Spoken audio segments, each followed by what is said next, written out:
alone, an LCA. But he got these big, I forget how many he had on, all pointing. He couldn't move them back. They're all set to go up at a certain range. And his job was to clear the beach of obstacles with these things, fire them at the right time. They'd land all on the beaches, not just our beach, that one was, but they'd all gone all along. So you're on Gold Beach, which is the middle one. Yeah. And you're heading in now, so you come out of the fog from, say, 10 mile away, and you can see the skyline. Yeah. So then the Navy opened fire with the big guns. The big one. So what sort of stage and distance did things start to... it would still be about 10 or 8 miles out then, when these things went over, because they would be firing really those big ones on rail terminals like Caen and big ones in further on to stop German reinforcements coming up. The big they would, and same as Len would on his Lancasters. But this little one was to clear the beaches. They didn't want to fire shells on the beaches, but they did big holes. And when they filled with water, the tank gets bogged in there, drownable. So what sort of distance did you start to open fire and the Germans start to return fire to you? Our boat, or about 500 metres, I suppose. Oh, was it, yeah? And you had specific targets to aim at, or? Yeah, he told us where to fire. Our gunnery officer, that's the one we saw with, he was in the middle there with his megaphone. Didn't have all these contraptions we have today. Like a little trumpet thing. Told you where to fire. And he just fired at it. I mean, you couldn't say, oh, shoot that man there, because you couldn't see him. He's already behind. But there was a building, was it like an old sanitarium? Oh, that blew that. Yeah.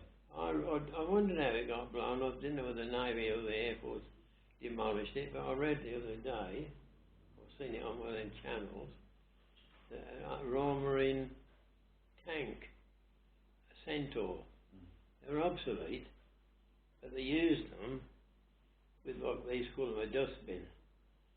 They were like a garbage bin on the front and a short gun, and it stuck on there and it would fire it. It's full of explosives. It would blow a big hole in a bunker, because the German bunkers was 1, 2, 3, about 3 metres thick, concrete. So those big guns that you and I went to visit on the side, long jeans. They were still firing. Oh yeah, till one of the destroyers, or a cruiser, I don't know which it was now, was lucky enough to put a shell right inside that where you see after you wear the guns out, because it's all open at the front. So when at 7:25 you hit the beaches, it's 7:25. He said we should be there at 7:25, and we were. And he said going in, we're on time. It's 7:25. We're nearly there, and they're all Hampshires which you saw then. They said 7:25 when they were due to be in. They were the first soldiers on that beach. And that hedgehog that you carried over got blown up, didn't it? Oh, he got blown up. We just got him in the front of us. He's ahead of us. I can't remember how far he was. Not far away, but far enough. I don't know if it was a shell or a mine. But suddenly there's a great explosion and he's gone. There's nothing there. And there were some other LCFs on D-Day with you? Oh, not with us there. There was one LCF which would have been for the next beach. I saw that going up as we were going in. They hadn't even got near to fire anything, I don't think. They hit that for the shell probably, one of the gunners, German gunners. Just exploded, boom. So once you landed and gone in, you were telling me about when the Germans opened up with an artillery attack on you. When the Germans opened up on an artillery attack with mortars. Yeah, well, they're not silly, are they? I mean, we used to do the same thing.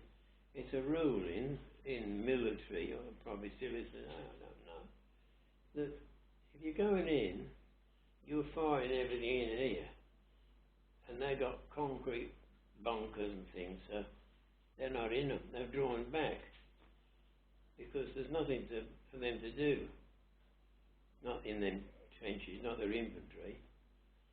Only their big guns, that's all. So, but they know when your artillery stops, when your naval firing, the big naval guns stop firing, the infantry are the next to come in.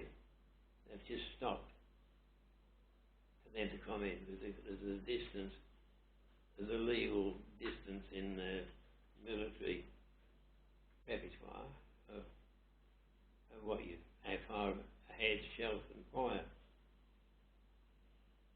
So that's what happened then. So the Germans would know that once that barrage is stopped on the beach areas, this is it. They're nearly here. And then they're all back in their trenches, all their bunkers, their spandus and there was quite a lot of machine guns on the front, you were telling me. 50.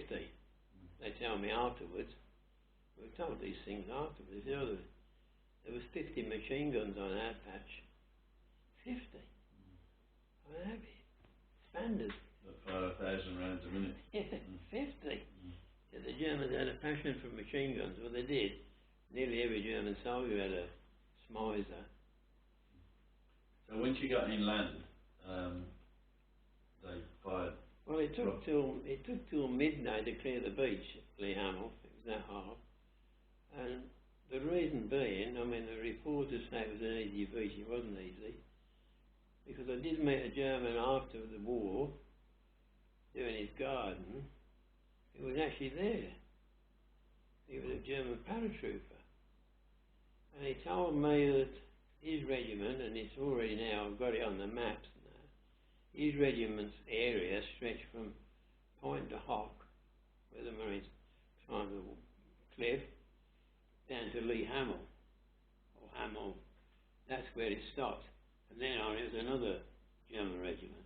But the crack German regiment was here. Lee Hamel, Omaha, up to Point de Hoc. And they were crack blokes. They weren't invalids. They were on an exercise at the time, anti-invasion exercise at the time. So what became for them was a practice routine, now was real. So these mortars, the Germans fired from how far away? We used to call them moaning minis, because they sounded like moaning. And they had 6 barrels. They're on wheels. They had 6 barrels. We said they were 6-inch barrels, but I mean they could have been. They'd have been in millimetres, obviously. So I don't really know. They're between 5 and 6 diameter mortars. And they could have 20, 10, 5 or 10, 20. As many as they got lined up. And he'd fire his 6 straight off. 6, 6, 6, 6, 6. By the time he got to them, these are loaded up. 6, 6, 6, 6, 6, 6, 6, 6. And you couldn't do anything. When they were on, you couldn't do anything. You had to put your head out, it'd been cut off. They just created everything. So and that's when our bloke, our gunnery officer, asked the Navy, Balulu she was called, their headquarters ship, to put a barrage down on these bloody mortars. He was talking on the bloke's got the wire, but he's got the mic, you know. Send a bloody barrage down, you know, on these mortars. I won't use words, but they're not nice words to use. And they said, okay, and then they said, they rang back and said, we can't do that because of the regulation on distance between you and the shells dropping. And he said, oh, never mind the effing shells. We're all going to die here if you don't do something now. So he started firing. The salvo came over. And we would be 8-inch shells, probably. And I would have been one of them, I wanted to destroy, selling 4-inch. But anyway, they cleared them. But all the dirt and muck was flying up all over the place. It were too close for comfort. So when that finished, your next mission really was to support the commandos to Bessen. Yeah, well, they came in a bit later, but then we couldn't go back because we fired all our ammo. We were told to. Fire everything you had. You want nothing left in the magazine. All of it. If you can't see who you're firing at, just fire the barrage, give the infantry cover. Keep the heads down so they got cover, because they've got 400 metres to go on an open beach. And it's a long way, 400 metres on an open beach, if somebody's firing at you. So that's how that happened. So then the commandos come in, they'd lost four landing craft LCAs coming in before he even got near the place. They were sunk by that Longy's guns.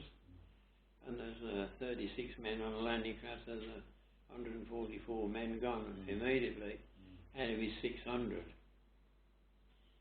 And then the others couldn't land because the beaches were now full of wreckage. Wrecked landing craft, burned out tanks, so they went down to, not far, where the other opening was, where they joined the Canadians. Oh, I knew it the other day. Not Low Reserve, is it? Eh? Not Low Reserve. Oh, no.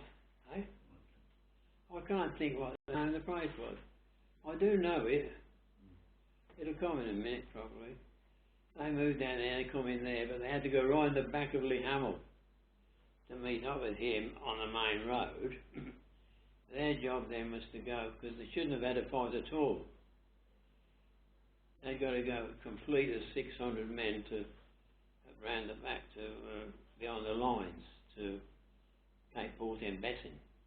But now he's already 112 men short now, and then you don't know where the rest are.